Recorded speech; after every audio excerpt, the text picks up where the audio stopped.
Mari kita berdoa. Bapa di sorga, kami bersyukur untuk anugerah yang telah Engkau berikan kepada kami. Kami bersyukur oleh karena Engkau telah memberi petunjuk kepada kami bahwa kami adalah umat Allah yang diberkati oleh Allah, yang di dalam hidupnya Allah hadir. Jika Allah tidak hanya menyelamatkan, tetapi Allah berfirman untuk memimpin kehidupan kami. Dengan itu kami yakin bahwa kesempatan-kesempatan seperti ini, di mana kami masih memperoleh kesempatan untuk membaca firman, merenungkan firman untuk memahami apa yang Tuhan kehendaki daripadanya. Jika kami memiliki kesempatan-kesempatan sedemikian, kami percaya ini anugerah Tuhan. Ini belas kasihan Tuhan bagi kami. Dan kiranya Tuhan memimpin kami supaya kami bisa menyambut hal-hal yang sedemikian dengan ucapan syukur. Ini doa kami, pimpin kami jika Engkau telah memberi firman. Biarlah supaya melaluinya kami boleh dapat memahami kebenaran firman dan kami boleh mengaplikasikannya di dalam kehidupan kami. Ini doa dan permohonan kami ya Allah. Di dalam nama Tuhan Yesus kami berdoa dan kami menyambut kebenaran firman Tuhan. Amin. Ya, sekali lagi selamat sore untuk kita semua, baik itu yang ada di MRI Depok maupun Bapak Ibu dan Saudara yang mengikuti studi Kristen Areopagus melalui live streaming atau melalui online streaming. Hari ini Bapak Ibu dan saya akan membahas tema yang terakhir. Sekali lagi ini adalah tema yang terakhir terkait dengan pokok bahasan mengenai kitab Sakaria. Kita melihat Sakaria pasal yang ke-6. Kitab Sakaria pasal yang ke-6. Saya akan membacakan bagi Bapak Ibu dan Saudara ayat 1 sampai dengan ayat yang ke-8. Aku melayangkan mataku pula, maka aku melihat, tampak keluar 4 kereta dari antara 2 gunung. Adapun gunung-gunung itu adalah gunung-gunung tembaga. Kereta pertama ditarik oleh kuda merah, kereta kedua oleh kuda hitam, kereta ketiga oleh kuda putih, dan kereta keempat oleh kuda yang berbelang-belang dan berloreng-loreng. Berbicaralah aku kepada malaikat yang berbicara dengan aku itu. Apakah arti semuanya ini, Tuanku? Berbicaralah malaikat itu kepadaku. Semuanya ini keluar ke arah keempat mata angin, sesudah mereka menghadap kepada Tuhan seluruh bumi. Yang ditarik oleh kuda hitam itu keluar ke tanah utara. Yang putih itu keluar ke arah barat, yang berbelang-belang itu keluar ke tanah selatan. Dan yang merah itu keluar gelisah untuk pergi, hendak menjelajalahi bumi. Lalu berkatalah ia, pergilah, jelajahilah bumi. Maka mereka menjelajahi bumi. Kemudian berteriaklah ia kepadaku, lihat, mereka yang keluar ke tanah utara itu akan menentramkan rohku di tanah utara. Saudara, satu bagian yang terakhir, mereka yang keluar ke tanah utara itu akan menentramkan rohku di tanah utara. Saudara, saya mau mengingatkan saudara mengenai apa yang kita bahas terakhir di dalam minggu yang lalu. Namun karena apa yang saudara dan saya bahas hari ini merupakan pembahasan yang terakhir terkait dengan penglihatan-penglihatan yang diperoleh oleh Sakaria, maka saya mau mengkaitkan apa yang Bapak Ibu dan saya bahas hari ini dengan hampir keseluruhan daripada kitab penglihatan yang setelah saudara dan saya bahas. Ada korespondensi atau ada keterkaitan antara teks yang saudara saya baca hari ini dengan apa yang saudara dan saya lihat atau apa yang saudara dan saya pelajari selama ini. Di dalam penglihatan pertama, kalau saudara dan saya melihat di dalam pasal yang pertama ayat yang ke-7 sampai dengan ayat yang ke-17. Di situ saudara dan saya akan menemukan bahwa ada sejumlah penunggang kuda yang diizinkan oleh Allah untuk menjelajahi bumi. Mereka menjelajahi bumi di dalam ayat 8 dan sampai dengan ayat yang ke-10. Dan hasil daripada penelitian mereka setelah mereka menjelajahi bumi, yaitu mereka menemukan bahwa dunia di mana umat Allah itu ditindas atau umat Allah itu ditekan, itu berada di dalam kondisi yang tenang dan aman.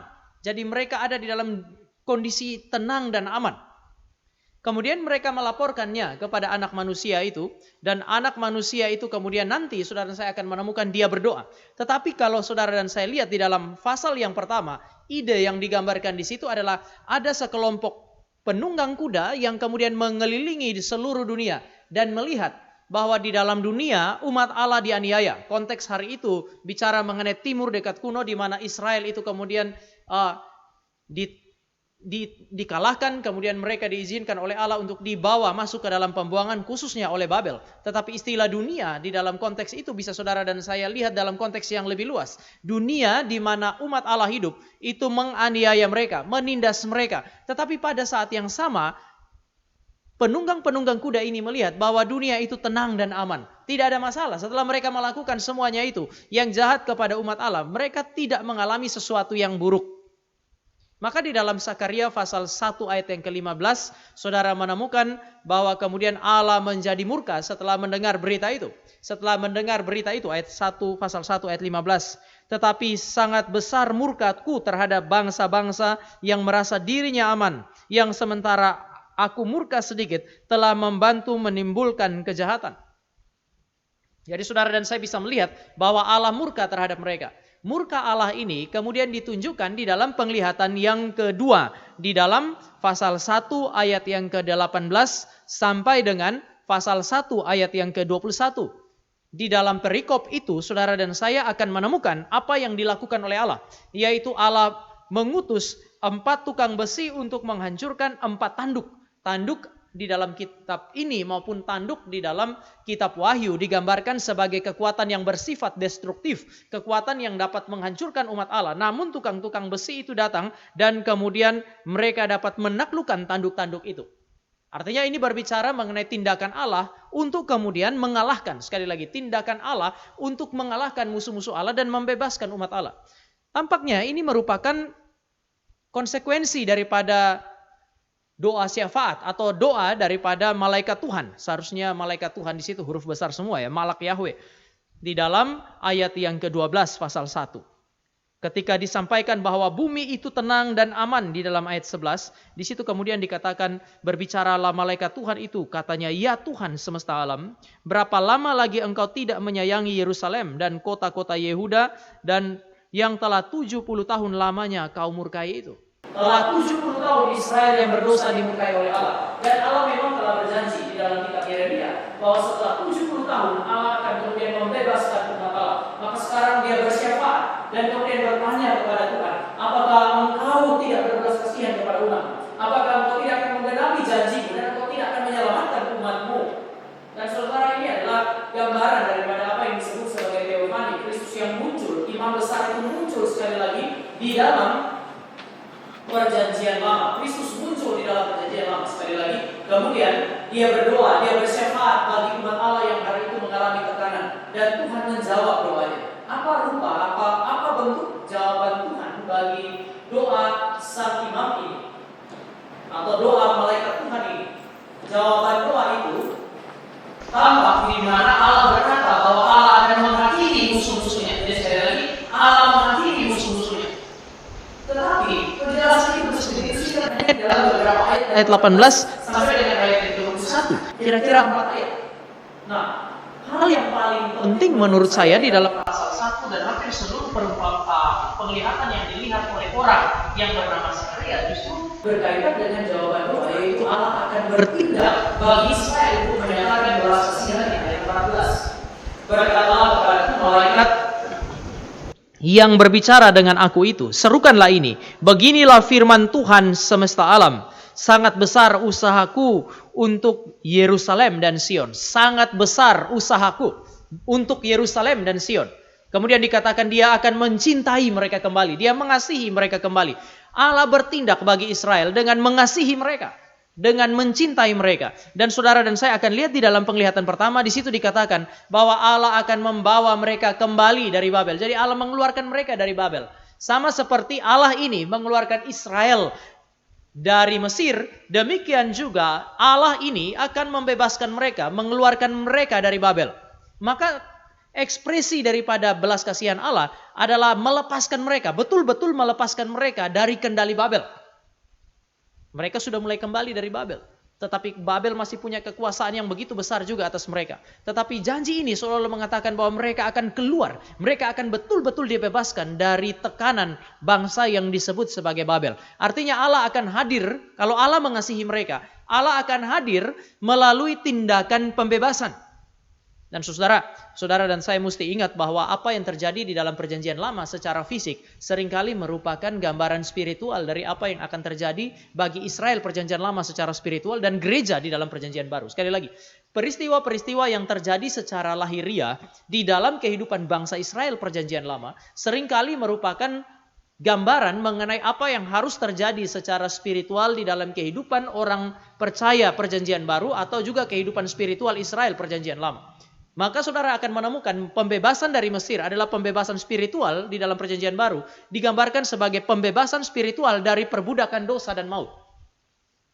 Ini yang saya mau angkat untuk saudara dan saya lihat. Kalau Allah mengasihi umat Allah, maka tindakan pertama yang akan dia lakukan adalah menyelamatkan mereka, membebaskan mereka, mengeluarkan mereka dari Babel.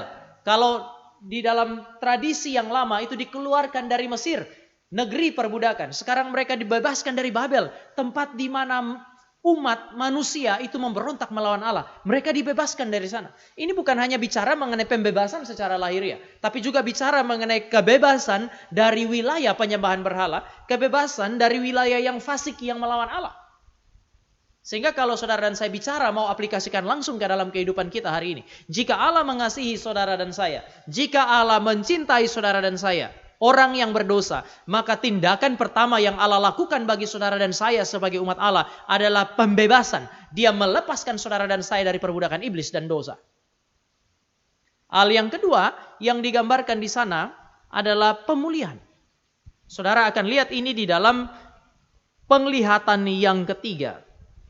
Masih di dalam penglihatan yang pertama sampai dengan ayat 16, di situ digambarkan sebagai Allah akan mendirikan bait-Nya, ayat 16. Saya bacakan, sebab itu beginilah firman Tuhan, aku kembali lagi kepada Yerusalem dengan kasih sayang. Rumahku didirikan pula di sana, demikianlah firman Tuhan semesta alam, dan tali pengukur akan direntangkan lagi di atas Yerusalem. Ayat 16 bicara mengenai bait Allah yang akan dibangun kembali. Saudara, bait Allah adalah simbol kehadiran Allah.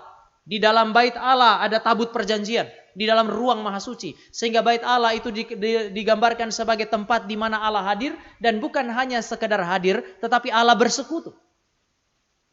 Ada pemulihan. Tadi Israel dibuang jauh dari hadirat Allah, sama seperti Adam dan Hawa dibuang dari hadirat Allah di Eden. Mereka keluar dari sana. Mereka terbuang dari sana.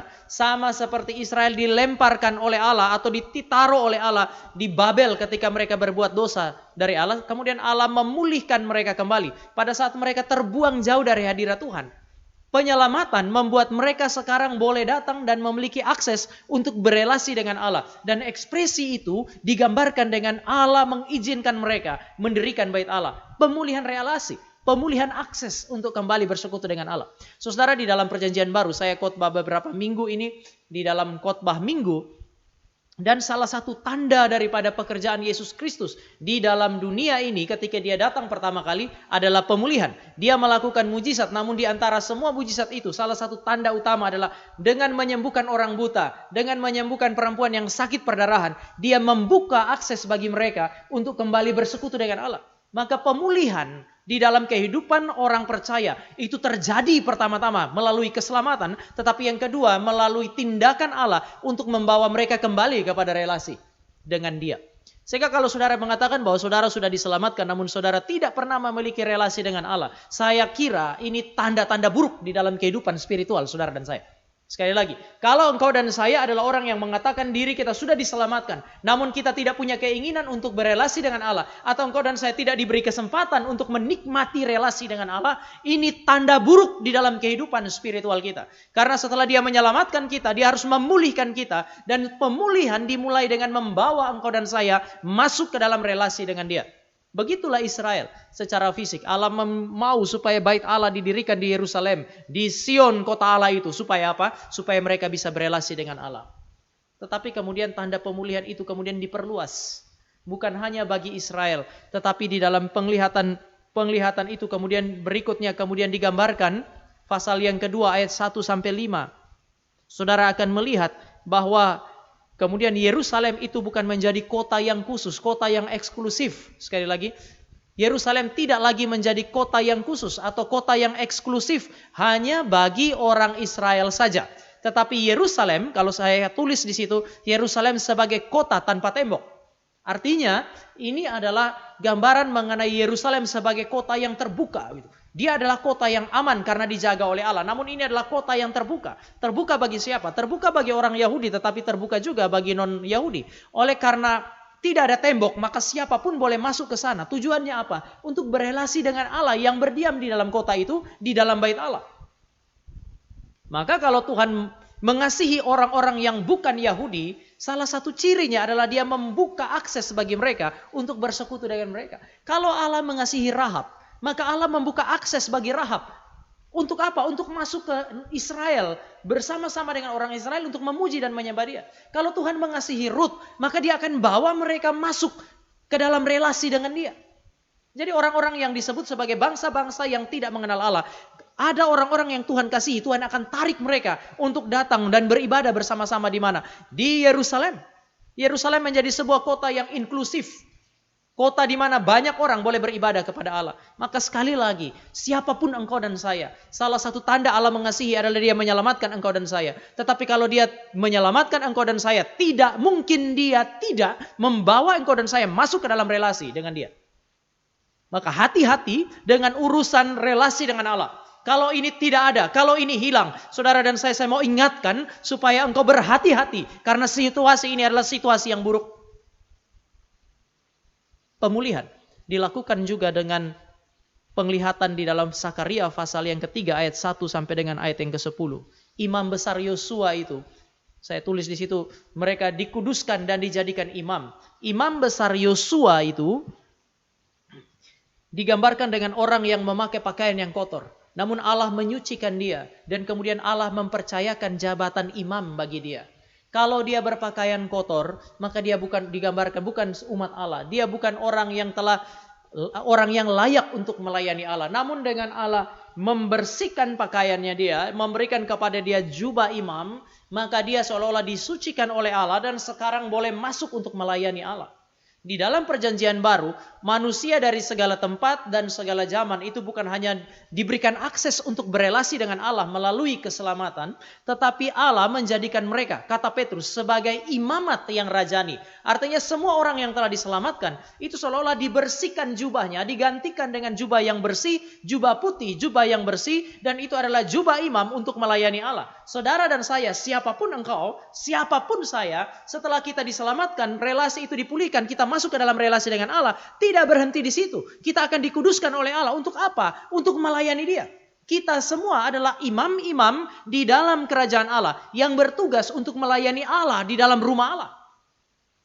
Maka saya kira kalau engkau dan saya mengatakan bahwa engkau dan saya sudah diselamatkan, kita bukan hanya datang ke gereja untuk berelasi dengan Allah, tetapi engkau dan saya harus memberi diri untuk melayani dia. Omong kosong kalau engkau berkata bahwa engkau adalah orang Kristen namun tidak ada gerakan di dalam hati. Tidak ada dorongan di dalam hati untuk melayani dia. Pasal 3 ayat 1 sampai dengan ayatnya yang ke-10 memberi petunjuk kepada saudara dan saya mengenai hal ini. Imam besar Yosua itu kemudian dikuduskan oleh Allah supaya dia melayani Allah. Lalu kita khawatir, tapi saya tidak punya kekuatan dan kemampuan. Jangan mengecilkan anugerah Tuhan di dalam konteks ini. Kalau dia sucikan saudara dan saya untuk berelasi dengan dia, dia sucikan saudara dan saya supaya engkau dan saya bisa melayani dia, maka dia yang memanggil adalah dia yang bertanggung jawab untuk memperlengkapi engkau dan saya untuk melayani. Saya tulis di situ kita akan pemulihan itu berkaitan dengan diperlengkapi untuk melayani Allah. Pasal yang keempat ayat 1 sampai dengan ayat yang ke-14. Penglihatan yang kelima. Membuat saudara dan saya melihat bahwa pemulihan Allah itu berkaitan dengan Allah yang memperlengkapi kita dengan kuasa daripada Roh Kudus untuk kemudian melayani dia.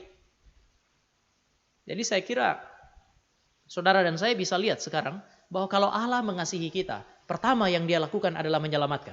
Yang kedua, dia akan memulihkan saudara dan saya. Tanda pemulihan itu adalah kita boleh masuk untuk berelasi dengan dia. Bukan cuma boleh, kita punya kerinduan untuk berelasi dengan dia.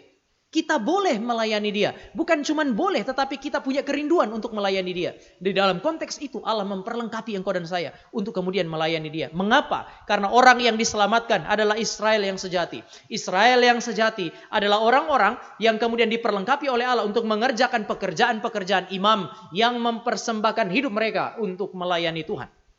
Jadi ini dua hal pertama, diselamatkan kemudian dipulihkan.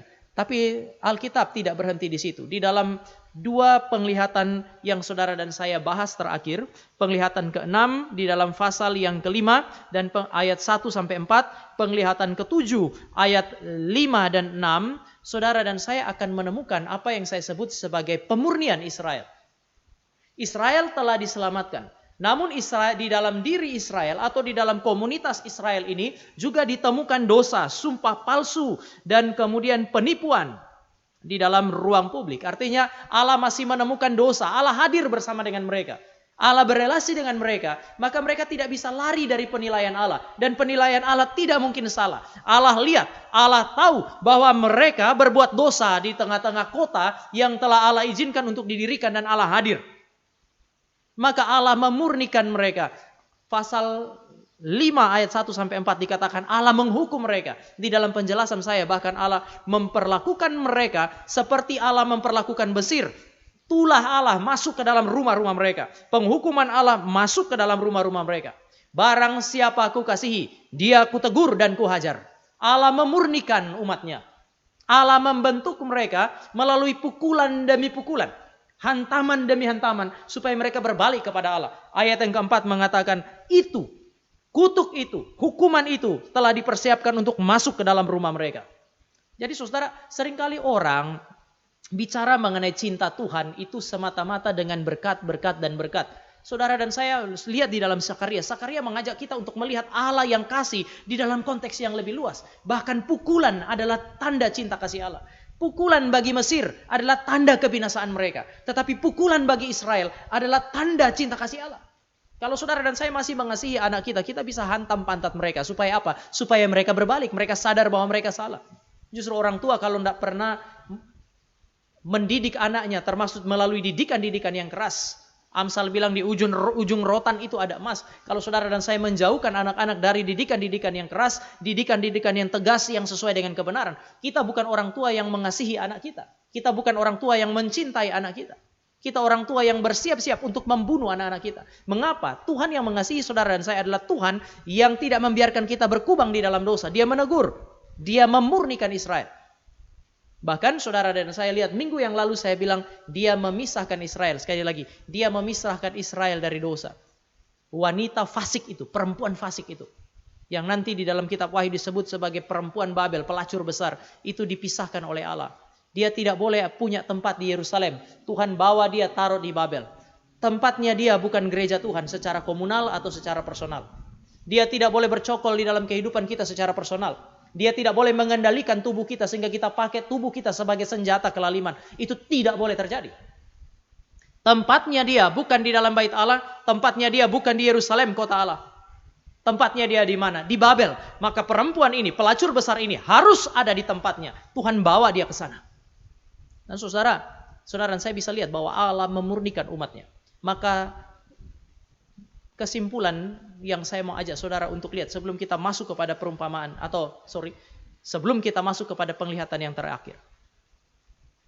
Kalau saudara dan saya, sekali lagi, kalau saudara dan saya dikasihi oleh Allah, maka Allah akan melakukan 3 hal ini. Pertama, dia menyelamatkan saudara dan saya. Yang kedua, dia memulihkan saudara dan saya.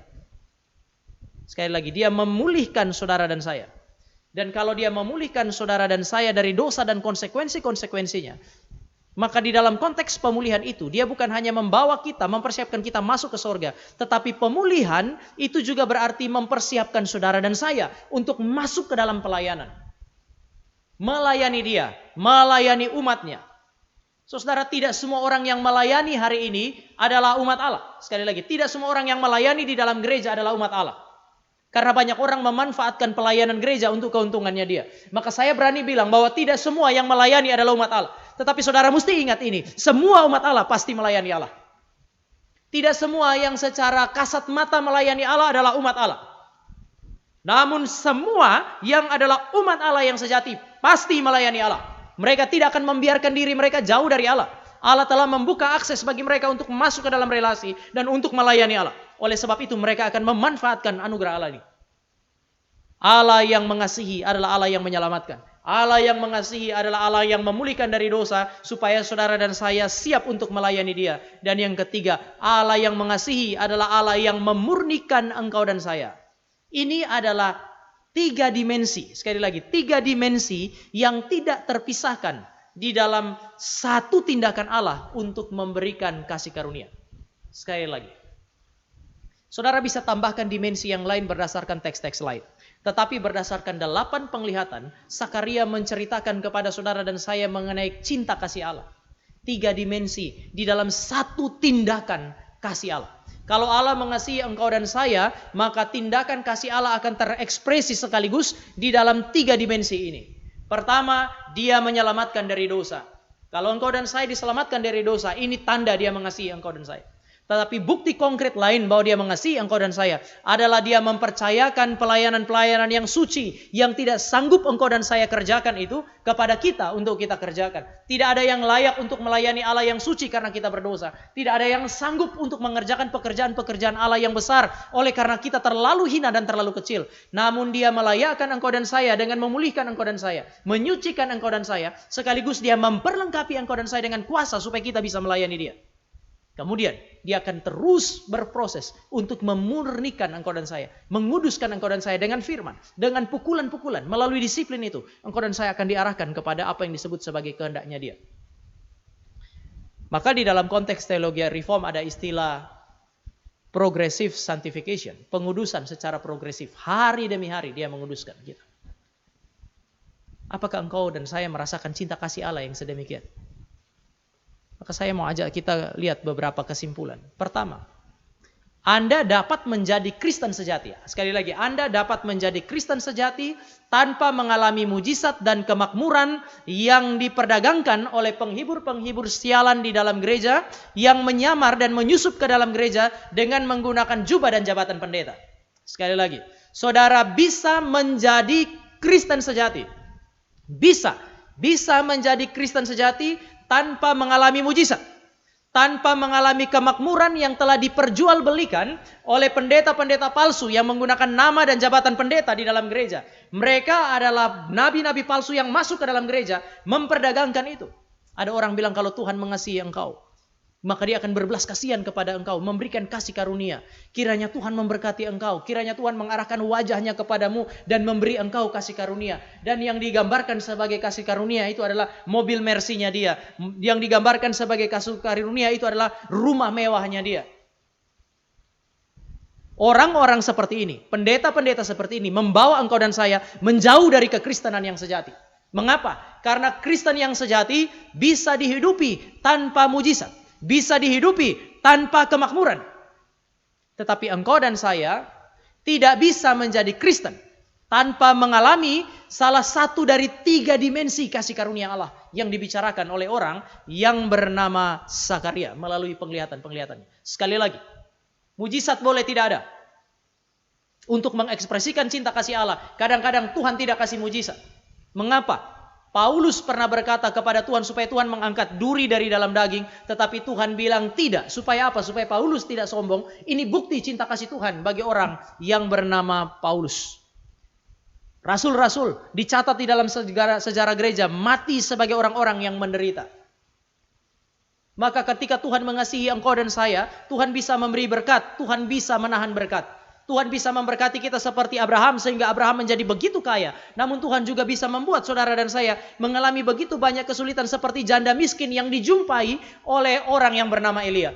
Tetapi dua-duanya adalah kelompok orang yang dikasihi oleh Allah. Maka kita bisa menjadi Kristen sejati tanpa mengalami mujizat, bisa menjadi Kristen sejati yang mengalami mujizat. Kita bisa menjadi Kristen sejati yang mengalami memperoleh kekayaan dan kemakmuran. Tapi kita juga bisa menjadi orang Kristen sejati yang tidak mengalami apa yang disebut sebagai kekayaan dan kemakmuran. Tetapi engkau dan saya tidak bisa menjadi Kristen sejati tanpa 3 dimensi yang diberikan oleh Allah atau 3 dimensi dari satu tindakan kasih Allah yang ditunjukkan oleh Zakaria kepada engkau dan saya. Maka ini menjadi sesuatu yang begitu penting.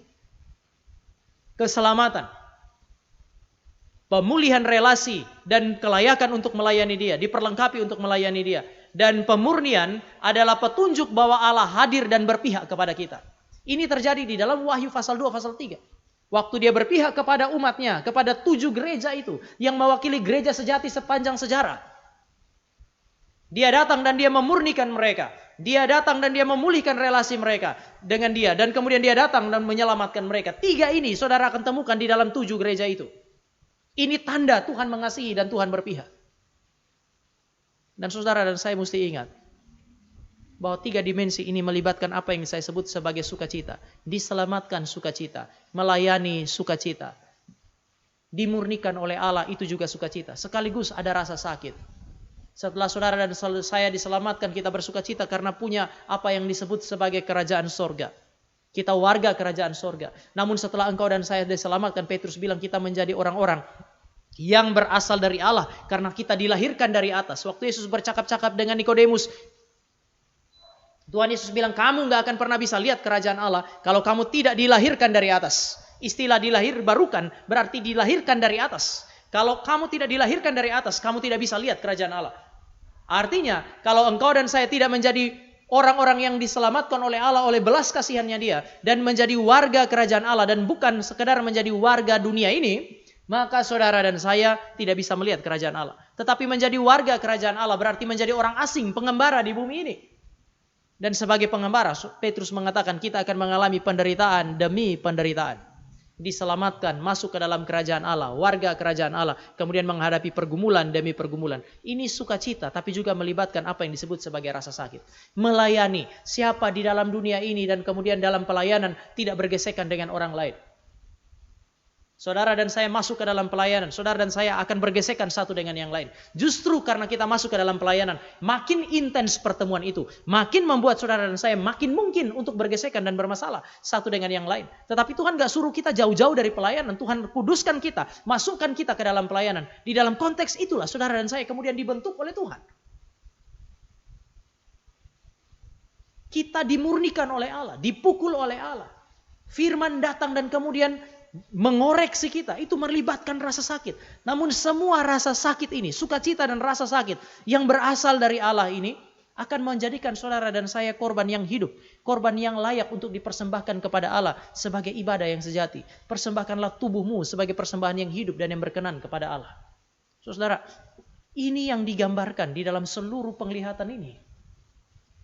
Saudara pada saya bisa melihat kehidupan Israel sebagai gambaran daripada kehidupan Kristen yang sejati. Dan sekarang mari kita masuk ke dalam perumpamaan ini.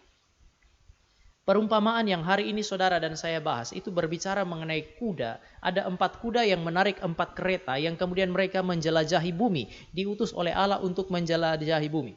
Namun saya mau ajak saudara untuk lihat ada 2 pertanyaan yang tersisa.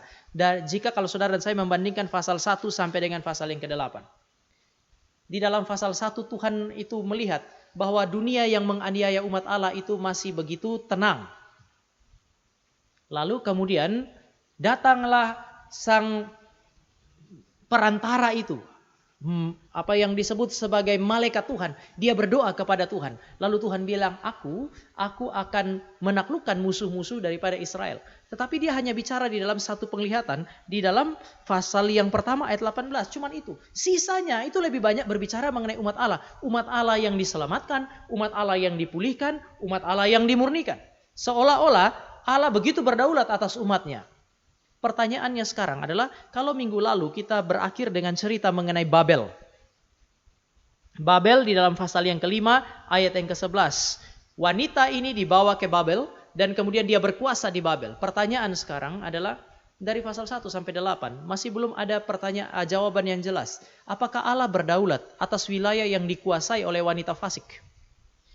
Allah berdaulat luar biasa kepada umat Allah, mempersiapkan mereka untuk melayani Dia. Pertanyaannya sekarang, apakah Dia berdaulat atas perempuan fasik ini dan wilayah yang dikuasainya? Yang kedua, kalau memang Dia berdaulat dan mereka fasik, lalu Dia akan berjanji bahwa Dia akan menaklukkan mereka di dalam pasal 1. Bagaimana Allah menaklukkan bangsa-bangsa yang dipengaruhi oleh wanita fasik ini melalui kefasikan dan kenajisan. Bagaimana dia melakukannya? Jadi ada dua pertanyaan. Apakah Allah berdaulat di wilayah yang dikuasai oleh perempuan fasik ini? Yang kedua, bagaimana dia menaklukkan perempuan fasik ini atau bangsa-bangsa yang dipengaruhi olehnya? Maka mari saudara dan saya lihat pasal yang ke-6 ayat 1 sampai dengan ayat 8 adalah jawaban atas dua pertanyaan ini. Pertama, 4 penunggang kuda ini atau 4 kuda ini dengan 4 kereta ini muncul dari hadirat Tuhan. Ini menarik. Karena di situ dikatakan bahwa mereka muncul dari antara 2 gunung tembaga. Kalau saudara dan saya lihat di dalam konteks masa itu, saya belum mulai dengan apa yang ada di dalam Alkitab, tapi konteks di wilayah Mesopotamia, dewa matahari itu selalu digambarkan muncul dari antara 2 gunung. Maka 2 lokasi di antara 2 gunung itu digambarkan sebagai tempat di mana dewa itu berdiam. Nah, kalau saudara memperhatikan Yosua pasal yang ke-8 setelah orang Israel menaklukkan Ai, atau kalau saudara dan saya lihat perintah Allah di dalam Ulangan pasal yang ke-27, saudara dan saya akan mendapatkan deskripsi di situ setelah orang Israel melihat penyertaan Tuhan, Yeriko runtuh, Ai dikalahkan meskipun ada kesulitan di sana. Yosua memimpin orang-orang Israel, kemudian dia mendirikan mesbah di Gunung Ebal. Setelah itu seolah-olah mereka berdiri di antara Gunung Ebal dan Gunung Gerisim, lalu menyatakan janji setia mereka kepada Tuhan. Jadi mereka mengikat janji, berjanji setia kepada Tuhan di antara Gerisim dan Ebal, 2 gunung yang ada di sana. Kemudian waktu mereka berdiri di situ, mereka bawa tabut perjanjian. Tabut perjanjian adalah simbol kehadiran Allah. Di antara Gerisim dan Ebal, mereka berdiri bersama-sama dengan Allah. Seolah-olah Allah ada di antara 2 gunung itu. Dan kemudian mereka berjanji setia kepada Allah. Dan kalau mereka setia, mereka akan diberkati. Kalau mereka tidak setia, maka mereka akan mendapatkan murka daripada Tuhan. Nah, saudara bisa lihat bahwa orang Israel juga punya gambaran konsep sedemikian. Allah seolah-olah berdiam. Allah seolah-olah hadir di antara 2 gunung yang besar itu. Dia adalah penguasa dan penakluk segala sesuatu. Kalau saudara dan saya lihat di dalam Yosua pasal yang ke-8 ayat 30 sampai 35. Di situ digambarkan bahwa Allah Israel yang hadir melalui tabut perjanjian di antara 2 gunung itu adalah Allah yang memiliki seluruh wilayah yang diduduki oleh Israel. Maka gambaran kehadiran Allah dan penaklukan Allah atas segala sesuatu. Allah yang besar, Allah yang berdaulat, Allah yang berkuasa atas segala sesuatu, berdiam di antara 2 gunung. Maka ketika saudara dan saya melihat penunggang kuda itu datang dari antara 2 gunung, ini mau menggambarkan bahwa penunggang-penunggang kuda ini berasal dari Allah, datang dari Allah, mereka diutus oleh Allah. Maka di dalam pasal 6 ayat yang ke-5, berbicaralah malaikat itu kepadaku, semuanya ini keluar ke arah 4 mata angin, sesudah mereka menghadap kepada Tuhan seluruh bumi. Mereka menghadap kepada Tuhan seluruh bumi. Lalu mereka keluar ke 4 penjuru mata angin untuk memberi petunjuk kepada saudara dan saya. Sebenarnya mereka berasal dari Allah. Jadi ini bukan kuda-kuda yang kemudian digambarkan sebagai tokoh-tokoh yang jahat atau agen-agen yang jahat. Tidak. Penunggang-penunggang kuda ini berasal dari Allah, muncul dari Allah. Dan segala sesuatu yang menjadi efek daripada kehadiran mereka itu berasal dari Allah. Jadi sekali lagi, penunggang-penunggang kuda ini atau kuda-kuda ini dan kereta-kereta ini merupakan kereta-kereta perang ini merupakan gambaran agen-agen yang dipakai oleh Allah untuk menggenapi rencananya. Berarti mereka punya misi. Dan saya mau ajak saudara untuk lihat bahwa misi daripada kereta berkuda ini adalah misi yang sangat-sangat universal. Ini bukan misi hanya untuk daerah yang disebut sebagai Yerusalem. Bukan hanya misi untuk Bait Allah, tetapi untuk seluruh dunia. Saudara dan saya bisa lihat penjelasan malaikat mengenai kemana mereka pergi. Di situ dikatakan bahwa mereka pergi ke 4 penjuru bumi. Sehingga kalau saudara lihat ayat 6, pasal 6, ayat 5 sampai 7 di situ dikatakan pergi dan jelajahilah seluruh bumi. Artinya mereka punya misi untuk datang ke seluruh penjuru bumi. Di dalam kitab Wahyu juga saudara akan menemukan bahwa 4 penjuru bumi, angka 4 mengacu kepada 4 penjuru bumi. Dan ini berbicara mengenai seluruh dunia. Artinya agen-agen ini akan mengelilingi seluruh dunia. Untuk apa? Ini sudah bicara mengenai misi universal. Ini bukan misi yang sempit, tapi misi yang sangat luas. Mencakup seluruh dunia. Untuk apa? Saya tulis di situ di bagian awal, kuda dan kereta pada masa itu, kuda dan kereta perang adalah perlengkapan perang yang canggih dan tangguh. Itu sama seperti hari ini saudara dan saya lihat tentara perang pakai tank. Zaman itu tidak ada tank. Maka kendaraan perang, kekuatan perang yang paling canggih, salah satu yang paling canggih, yang paling kuat dan sulit ditaklukkan adalah kereta kuda. Kuda yang mau digunakan untuk menarik kereta-kereta perang. Kalau ada negara punya sedemikian dan cukup banyak, maka mereka adalah bangsa yang sangat kuat militernya. Oleh karena itu maka saudara lihat di dalam perjanjian lama Allah berkali-kali melalui para nabi mengkritisi Israel. Kamu percaya kepada kuda-kudanya Mesir. Kamu bergantung kepada tentara-tentara mereka yang punya kuda dan kereta-kereta perang. Dan bukan kepada Allah. Mengapa? Wajar saja Israel berpaling dari Allah kepada orang-orang sedemikian. Karena memang pada masa itu kekuatan perang diukur dari hal ini. Dan sekarang Tuhan bilang kekuatan perang ini keluar dari mana? Kekuatan perang ini keluar dari Allah. Kuda dan kereta adalah perlengkapan perang yang canggih dan sekaligus tangguh. Lalu mereka, kekuatan perang ini diutus untuk apa? Untuk mengelilingi seluruh bumi. 4 penjuru mata angin mau mengatakan bahwa tidak ada bagian bumi yang tidak dilewati dan tidak dijangkau oleh kekuatan perang yang berasal dari Tuhan ini. Angkatan perang ini, kekuatan perang ini akan menjangkau seluruh bumi. Gak ada yang luput, gak ada yang lolos. Lalu kemudian mereka dikaitkan dengan 4 penjuru mata angin. Menarik bahwa ada perdebatan apakah menuju ke 4 mata angin atau ini berasal dari ruah dari sorga. Kata angin di dalam bahasa Ibrani berarti kata angin ini diterjemahkan dari kata Ibrani ruah. Nah di dalam teks asli itu kemudian para penafsir sampai hari ini kemudian berdebat. Ini maksudnya keluar dari Allah untuk menuju kepada 4 penjuru mata angin seperti yang diterjemahkan oleh LAI, atau kemudian mau mengatakan bahwa ini adalah 4 angin yang mengekspresikan 4 angin yang turun dari surga. Tetapi angin di dalam Alkitab seringkali digunakan untuk menggambarkan roh Allah atau menggambarkan agen-agen, orang-orang atau kekuatan tertentu yang dipakai oleh Allah, dan kekuatan itu adalah kekuatan yang sangat besar. Saudara bisa bandingkan Mazmur pasal 104. Angin itu digunakan sebagai simbol daripada pelayan-pelayan Tuhan. Angin-angin ini melayani Tuhan, tetapi kekuatan ini sangat besar dan bersifat destruktif. Sekali lagi, saudara perlu garis bawah ini. Kekuatan yang besar dan sifatnya destruktif menggambarkan semacam kekuatan yang digunakan untuk berperang dan kekuatan yang digunakan untuk menghancurkan. Jadi ini berbicara mengenai kekuatan perang yang keluar dari Allah, sebuah kekuatan yang sangat besar, kekuatan yang sangat sulit ditaklukkan, dan mereka punya kekuatan yang bersifat destruktif. Kalau saudara lihat Wahyu dan Sakaria menggunakan 4 tanduk di dunia ini untuk berbicara mengenai seluruh kekuatan bersifat destruktif yang berasal dari kerajaan kegelapan. Sekarang ada 4 kuda dan kereta perang yang berbicara digambarkan juga sebagai kekuatan yang bersifat destruktif yang datang dan berasal dari Allah. Siapa mereka? Saudara dan saya masih belum bisa menentukan siapa mereka secara spesifik, tapi ini adalah agen yang diutus oleh Allah ke seluruh bumi dengan kekuatan yang sangat besar. Untuk apa? Untuk menghancurkan dan memerangi kerajaan kegelapan. Itu kenapa saudara bisa lihat di dalam ayat yang ke-8. Di dalam ayat yang ke-8. Kemudian berteriaklah ia kepadaku, lihat, mereka yang keluar ke tanah utara itu akan menenteramkan rohku di tanah utara. Saudara, perempuan yang disebut sebagai pelacur besar nanti di dalam kitab Wahyu berdiam di Babel, dan saudara, kerajaan-kerajaan yang selalu datang untuk menghancurkan Israel itu selalu merupakan kerajaan-kerajaan yang datang dari utara. Pada masa itu, pada masa kitab Sakaria ditulis, orang Israel tahu bahwa kekuatan yang terbesar yang menjadi penghalang bagi mereka, yang menganiaya mereka, yang menjadi kekuatan yang menekan mereka adalah Babel.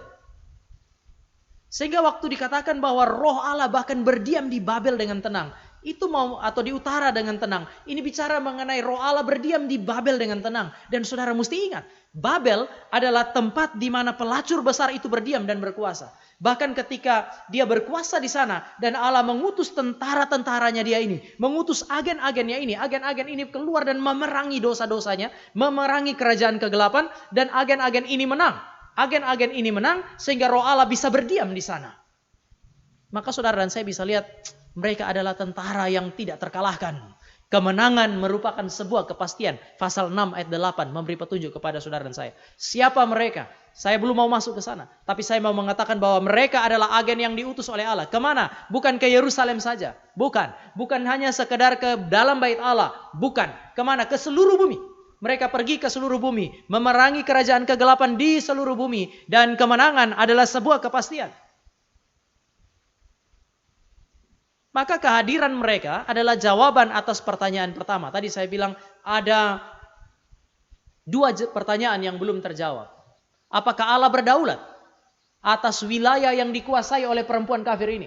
Dia begitu berdaulat di Yerusalem, menyelamatkan umatnya, memulihkan mereka, memakai mereka untuk melayani dia, memurnikan mereka dari dosa-dosa mereka. Dia begitu berdaulat. Namun pertanyaannya adalah, apakah dia berdaulat atas bangsa-bangsa di luar Israel yang melawan dia?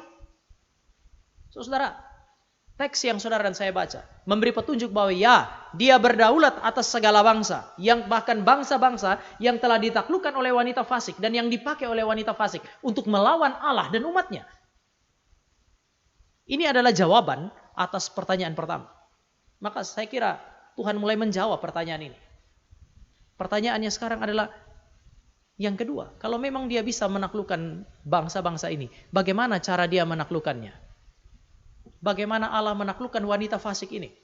Bagaimana dia menaklukkan wanita fasik itu dan kerajaan kegelapan itu? Agen-agen yang diutus oleh Allah ini akan memerangi dan menghancurkan kerajaan kegelapan melalui dua cara. Karena ini adalah kekuatan perang, maka ini bicara mengenai peperangan secara spiritual. Sekali lagi, karena ini adalah kekuatan perang, kuda dan kereta perang adalah kekuatan untuk bertempur. Maka sudah tidak ada kemungkinan yang lain. Kemungkinan yang pertama adalah peperangan secara spiritual. Yang kedua, mereka menghancurkan kerajaan kegelapan melalui apa yang saya sebut sebagai penghakiman Allah. Mereka hadir sebagai alat Allah untuk menghakimi bangsa-bangsa yang tidak mengenal Allah. Mari kita mulai dengan yang pertama. Bangsa-bangsa yang tidak mengenal Allah, orang-orang yang tidak kenal Allah, yang menganiaya umat Allah dan melawan Allah, itu akan ditaklukkan melalui peperangan secara spiritual. Pelacur besar yang ada di Babel ini juga akan ditaklukkan oleh Allah secara spiritual. Melalui apa? Melalui perang secara spiritual. Nah, saudara, ini menarik. Kenapa? Karena Allah memakai kuda yang menarik kereta perang. Berarti Allah memang berniat untuk berperang. Allah menginginkan perang. Bahkan saudara mesti ingat bahwa di awal sejarah manusia, Allah yang menetapkan perang. Kalau kita lihat di dalam Kejadian pasal yang ketiga, mari kita lihat Kejadian pasal yang ketiga. Ayat yang ke-15, aku akan mengadakan permusuhan antara engkau dengan perempuan ini. Antara keturunanmu dan keturunannya. Keturunannya akan meramukan kepalamu dan engkau akan meramukan tumitnya. Saudara, kata permusuhan yang mengandaikan perang itu ditetapkan oleh Allah. Allah menetapkan supaya perang terjadi. Dan ini adalah perang antara kerajaan terang dengan kerajaan kegelapan. Orang-orang yang percaya yang diselamatkan oleh Allah dengan berbagai kuasa atau kekuatan yang dipakai oleh iblis untuk menegakkan kerajaannya. Maka saya mesti bilang sekali lagi bahwa perang secara spiritual itu diinginkan oleh Allah. Engkau dan saya sebagai Kristen tidak bisa menikmati damai yang sejati tanpa membawa diri ke dalam perang yang ditetapkan oleh Allah. Banyak orang bilang kalau perang tidak ada damai. Tetapi dalam filosofi berpikir orang Kristen, damai diperoleh melalui perang, bukan dengan militer, kekuatan militer, tetapi peperangan secara spiritual. Hanya di dalam apa yang disebut sebagai peperangan melawan dosa, peperangan melawan iblis, peperangan melawan segala kekuatan yang dipakai oleh iblis. Engkau dan saya menikmati damai yang sejati dari Allah. Mengapa? Karena Allah yang menetapkan perang. Kata permusuhan pertama kali muncul di dalam Alkitab, justru datang dan keluar dari mulut Allah.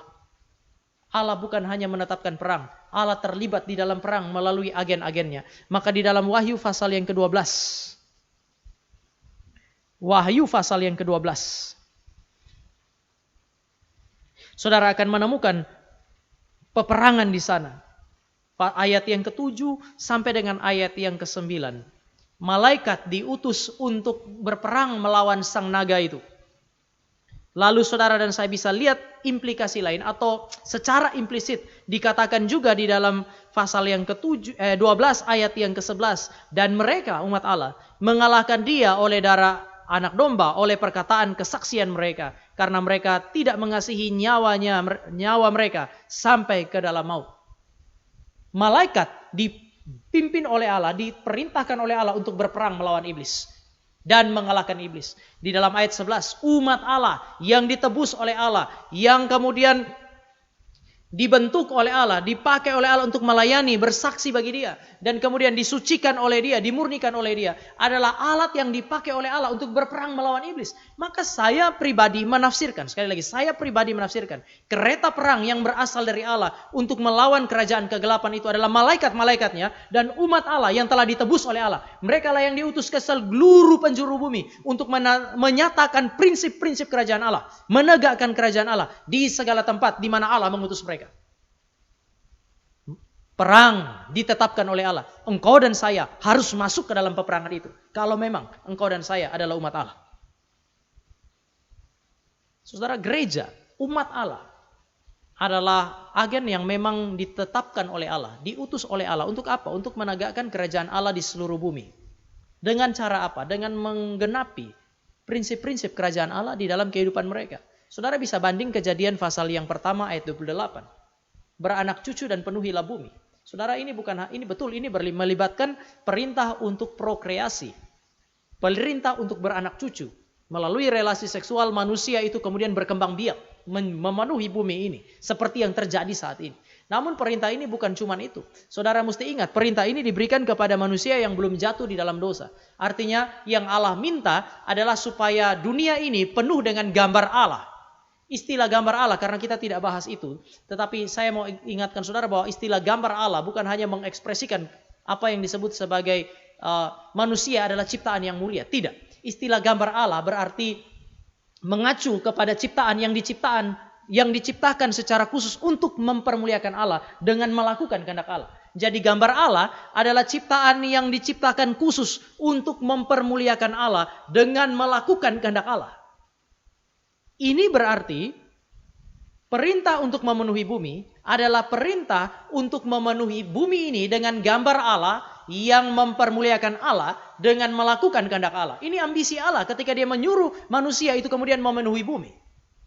Tetapi saudara dan saya tahu bahwa manusia jatuh di dalam dosa sehingga dunia ini penuh dengan dosa. Seolah-olah iblis berkuasa di atas segala sesuatu.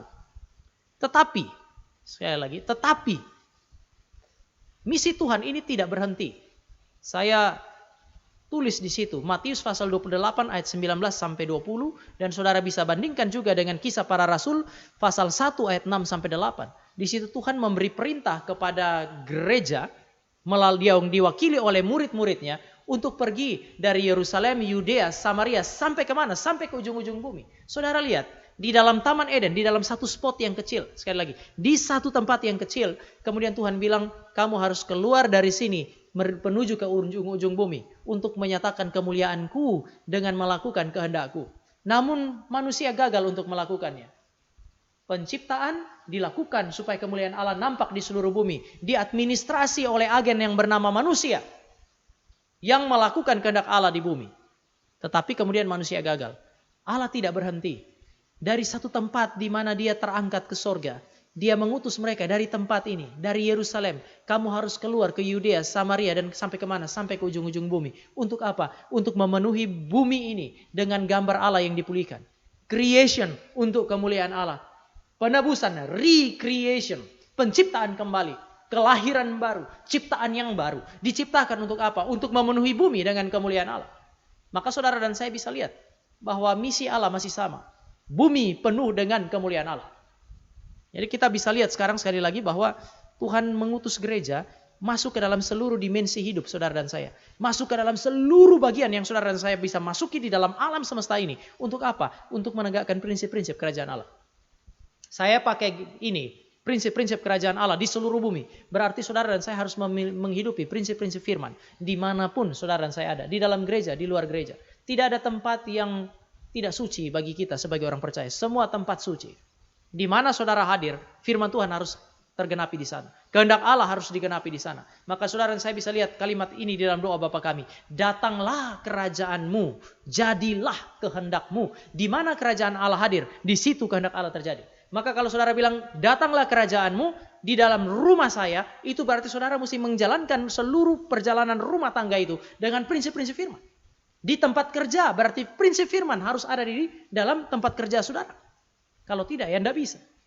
Tetapi saudara bisa lihat bahwa gereja harus berperang melawan kegelapan dengan mengerjakan prinsip-prinsip kerajaan terang di segala tempat di mana mereka ada. Maka saya kira inilah peperangan spiritual saudara dan saya. Menegakkan prinsip kerajaan Allah di segala tempat di mana kita ada.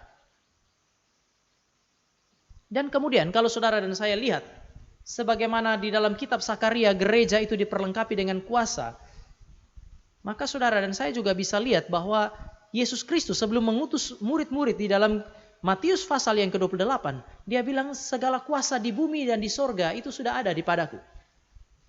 Tidak ada kuasa di dalam dunia ini yang tidak dipegang oleh Kristus. Kristus punya otoritas di bumi dan di sorga. Istilah langit dan bumi bagi orang Yahudi bukan hanya bilang realita yang di atas dan realita yang di bawah. Tetapi berbicara mengenai kerajaan yang kelihatan maupun kerajaan yang tidak kelihatan. Segala sesuatu yang terlihat oleh mata saudara dan saya. Segala sesuatu yang tidak terlihat oleh mata saudara dan saya. Realita lahiriah seperti manusia. Realita spiritual seperti malaikat dan setan. Seluruh kuasa di dalam alam semesta ini. Di dalam dua realita ini. Ada di dalam kuasa Kristus. Yang telah menaklukkan segala sesuatu di atas kayu salib. Dia punya kuasa. Maka dia bilang semua kuasa itu ada padaku. Dan dengan kuasa itu aku suruh engkau pergi ke seluruh bumi.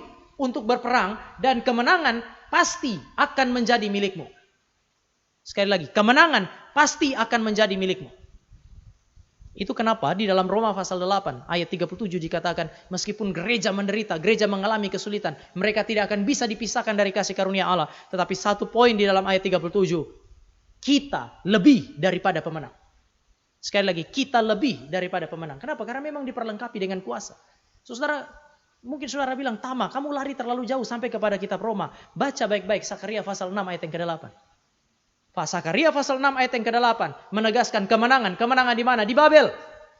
Di dalam teks Sakaria, Babel adalah pusat penyembahan berhala. Di dalam teks Sakaria, Babel adalah pusat kegelapan. Babel adalah pusat kefasikan. Dan roh Allah pergi ke sana melalui agen-agennya. Dan kemudian setelah dia tiba di sana, dia berdiam dengan tenang.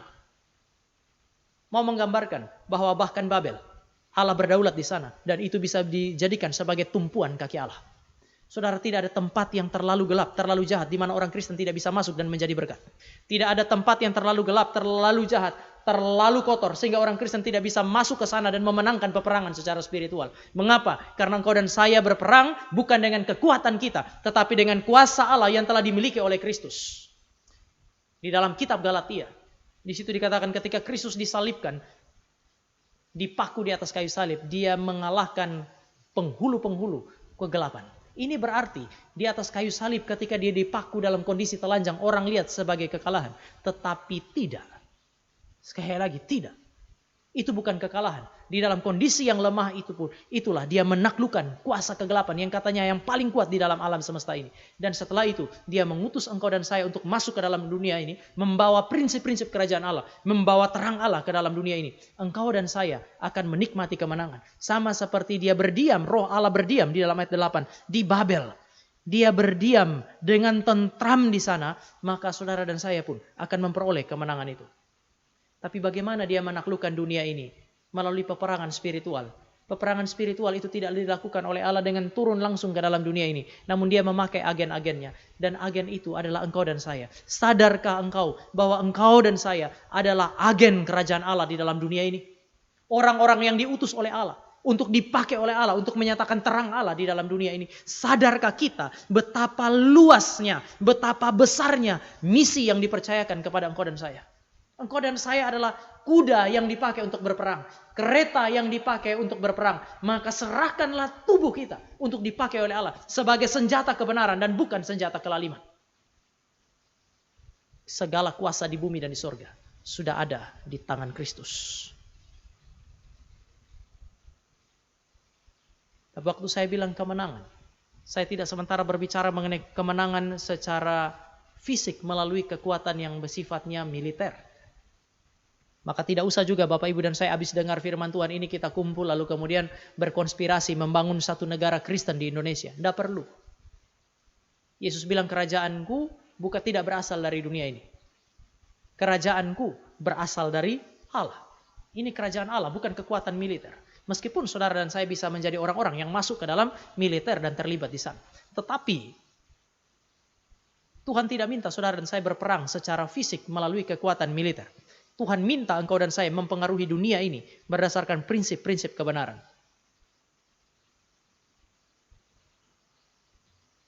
Yang kedua, dia menaklukkan dunia ini melalui penghakiman yang sifatnya temporer ataupun kekal.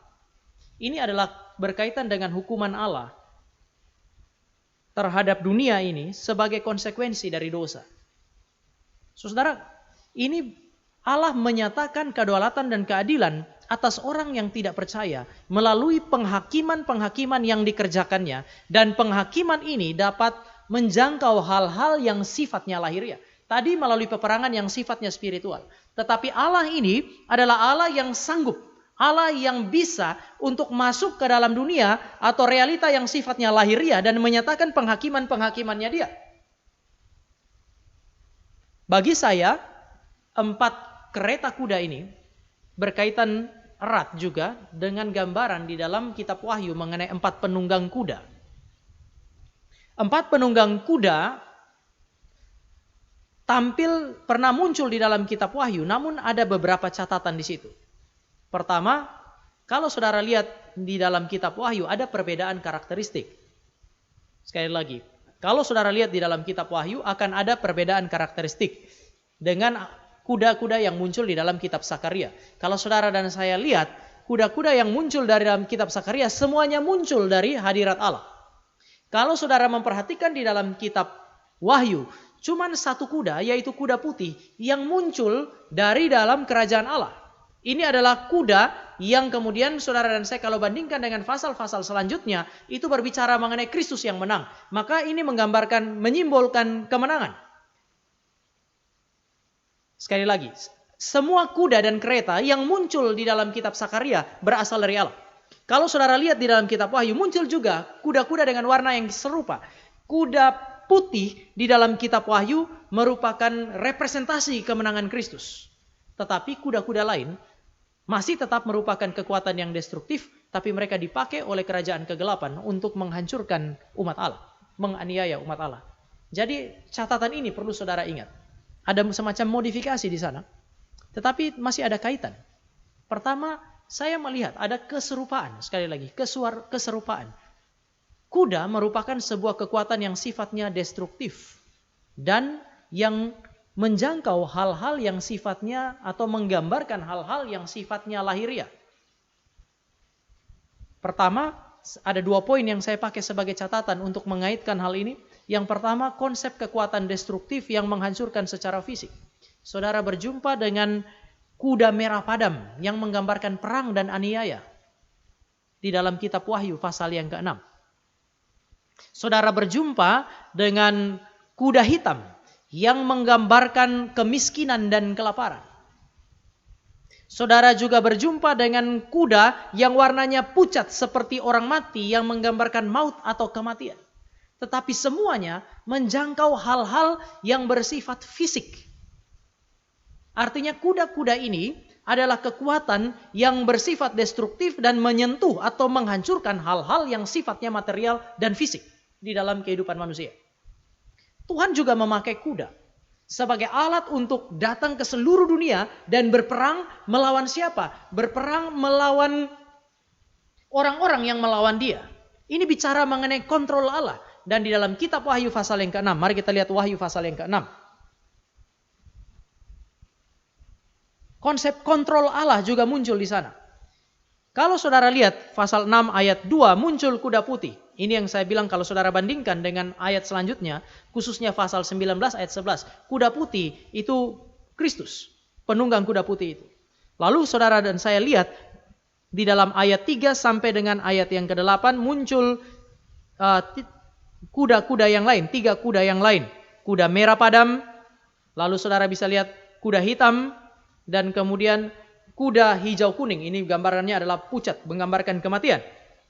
Tetapi sebelum muncul kuda-kuda ini untuk menyentuh hal-hal yang bersifat lahiriah, selalu ada kata mari. Ayat 3 terakhir. 4 makhluk itu berkata mari. Ayat yang kelima ada kata mari. Ayat yang ke-8, 7, bagian akhir ada kata mari. Semua kuda ini hanya bisa muncul ketika sudah diperintahkan oleh yang disebut sebagai 4 makhluk yang ada di hadapan Allah itu. Mereka berkata mari, baru kemudian mereka muncul. Saudara, ini menarik. Ini bicara mengenai kontrol Allah, kontrol sorga atas segala sesuatu yang menjadi dampak daripada kerja penunggang-penunggang kuda ini. Meskipun ada perbedaan, namun ini berarti kuda bukan hanya ada di dalam kontrol Tuhan, tetapi ini adalah alat yang dipakai oleh Allah untuk menghakimi.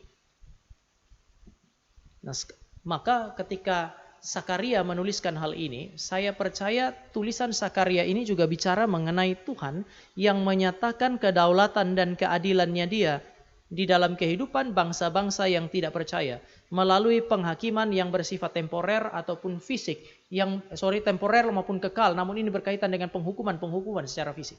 Maka saudara bisa lihat nanti Tuhan menghakimi orang-orang yang tidak percaya itu, kemudian dikatakan Allah menghancurkan sepertiga dunia dan seterusnya. Banyak gambaran mengenai hukuman-hukuman secara fisik, gempa bumi dan seterusnya.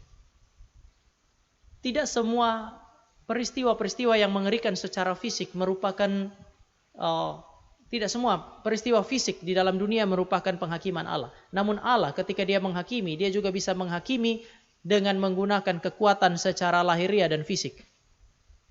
Namun ada satu hal yang saya mau ajak saudara untuk kemudian lihat di sini. Ketika saudara dan saya melihat gambaran ini, saudara dan saya akan melihat bahwa di dalam seluruh alam semesta ini hanya ada satu raja dan satu kerajaan yang berdaulat atas segala sesuatu.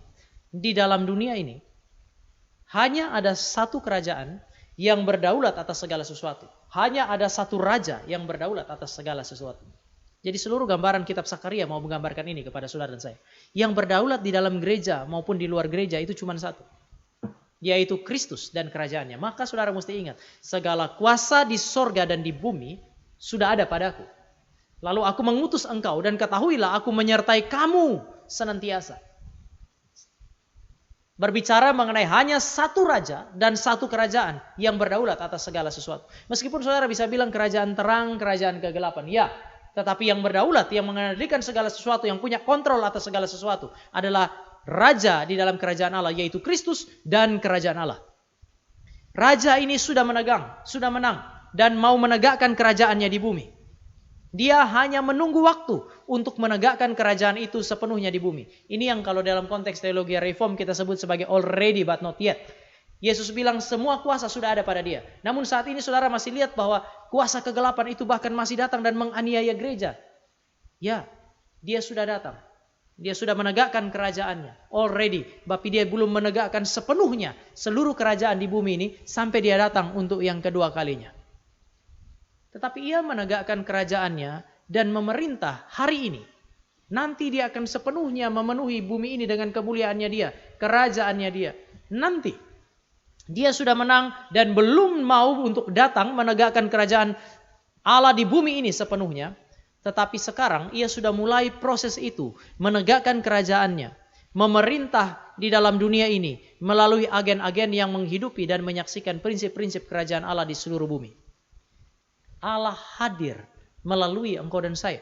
Kerajaan Allah ditegakkan melalui engkau dan saya. Bukankah engkau dan saya yang telah diselamatkan berarti memiliki peran yang begitu penting di dalam dunia ini? Maka jangan sampai tidak peduli dengan dunia ini. Saya menulis beberapa hal terkait dengan orang Kristen dan kebudayaan. Saya juga pada sementara ini juga mempersiapkan satu tulisan berkaitan dengan orang Kristen dengan kebudayaan. Dan saya bilang orang Kristen tidak boleh tidak peduli dengan dunia. Orang Kristen harus masuk ke dalam dunia. Karena memang Tuhan mengutus mereka seperti domba ke tengah serigala. Sebagai garam dan terang di dalam dunia. Harus masuk ke dalam dunia. Harus bersentuhan dengan dunia. Dan di dalam kondisi di mana mereka bersentuhan dengan dunia, di dalam dunia inilah mereka menegakkan prinsip-prinsip kerajaan Allah. Ada di dalam dunia namun menghidupi prinsip kerajaan Allah. Karena kita adalah warga kerajaan Allah. Di dalam dunia ini, engkau dan saya bisa menghargai, bisa mengapresiasi kebudayaan, bisa menghargai, bisa mengapresiasi hal-hal yang baik yang dihasilkan oleh orang yang paling berdosa sekalipun. Di dalam kebudayaan yang paling jahat sekalipun, engkau dan saya masih bisa lihat Tuhan menyatakan kemuliaannya. Tuhan pakai rasio mereka untuk menghasilkan hal-hal yang baik. Ilmu pengetahuan dan teknologi, engkau dan saya bisa pakai itu. Kita bisa menghargai itu. Namun di dalam seluruh dimensi hidup kita, sambil kita menghargai hal-hal yang baik dan benar, engkau dan saya tetap mempertahankan prinsip-prinsip kerajaan Allah. Ketika dunia ini melawan Allah, engkau dan saya menghidupi hidup yang sesuai dengan kehendak Allah. Kenapa? Karena raja yang berdaulat atas segala sesuatu di dalam alam semesta ini adalah raja yang mengutus engkau dan saya masuk ke dalam dunia ini untuk menegakkan kerajaannya melalui prinsip-prinsip yang dia berikan kepada kita.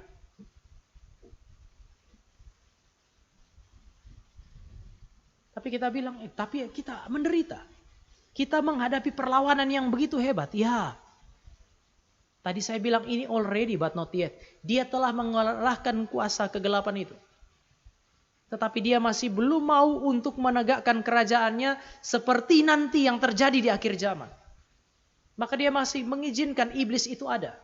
Dan iblis itu begitu berbahaya. Dia mengizinkan iblis melawan dia, melawan umatnya. Namun nanti dia akan mengakhiri itu di akhir zaman. Makanya tadi saya bilang bahwa kemenangan adalah sebuah kepastian. Kemenangan adalah sesuatu yang pasti terjadi. Dan saat ini, saudara, saat ini ia melibatkan semua agennya dalam peperangan secara spiritual. Kita, semua orang yang menyebut diri Kristen, gereja yang sejati, itu harus terlibat di dalam peperangan secara spiritual. Menegakkan prinsip kebenaran di dalam dunia ini. Itu adalah sebuah kepastian, sesuatu yang harus terjadi dan tidak boleh tidak terjadi. Tetapi dia memakai sebagian orang di dalam penghakiman fisik. Tadi saya bilang dia menegakkan kedaulatan melalui dua cara. Pertama, peperangan secara spiritual. Dalam urusan peperangan secara spiritual, semua orang Kristen terlibat. Tetapi waktu dia mau menyatakan penghakiman secara fisik, dia tidak pakai semua orang Kristen. Dia pakai sejumlah orang Kristen yang menduduki posisi yang cocok untuk itu. Saya bisa kasih contoh. Polisi, hakim, jaksa. Kalau engkau adalah polisi, hakim, jaksa, tentara yang Kristen, engkau ada pada posisi-posisi yang bisa dipakai oleh Allah untuk menegakkan kerajaannya atau menyatakan penghakimannya kepada orang yang melawan dia melalui posisi itu. Jadi Allah bisa menyatakan penghakiman melalui pemerintah. Dan pemerintah punya hakim, punya polisi, punya tentara, punya jaksa. Melalui mereka itu keadilan Allah dinyatakan. Maka tidak percuma kalau hari ini, kalau saudara menyaksikan video ini atau saudara menyaksikan mengikuti SKH hari ini dan engkau adalah seorang polisi, engkau adalah seorang tentara, engkau adalah seorang hakim, engkau adalah seorang jaksa, ketahuilah Allah menempatkan engkau di posisi itu untuk menegakkan keadilannya. Sayang sekali, bahkan banyak orang Kristen terlalu serakah dan terlalu rakus. Mereka memanfaatkan posisi ini untuk memeras sehingga keadilan itu tidak terlihat dan yang nampak hanya ketidakadilan.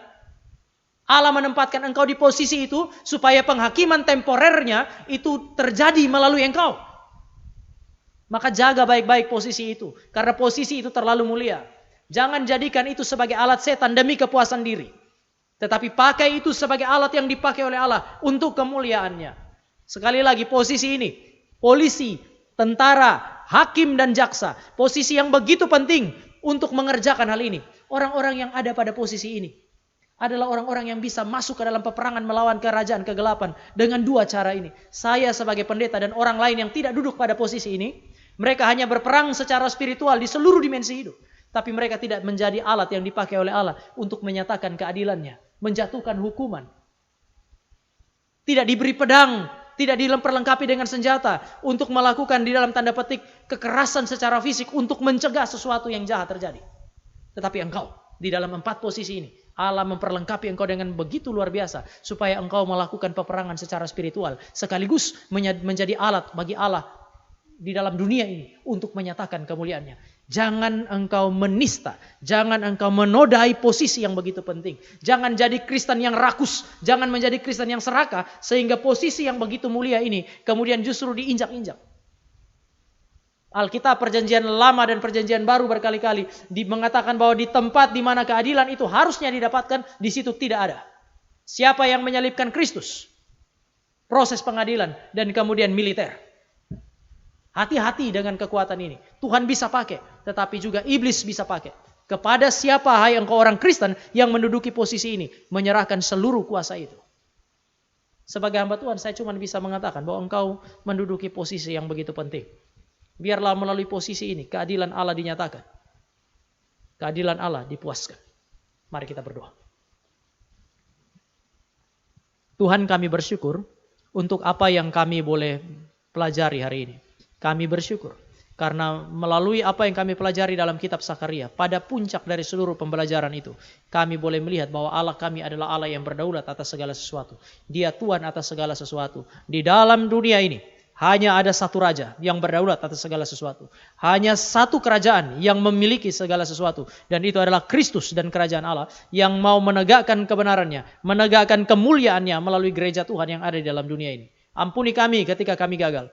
Tapi pakailah kami, perlengkapilah kami, supaya kami semua menyatakan kemuliaan Allah sesuai dengan apa yang Allah mau di dalam kehidupan kami. Di dalam nama Tuhan Yesus kami berdoa. Amin.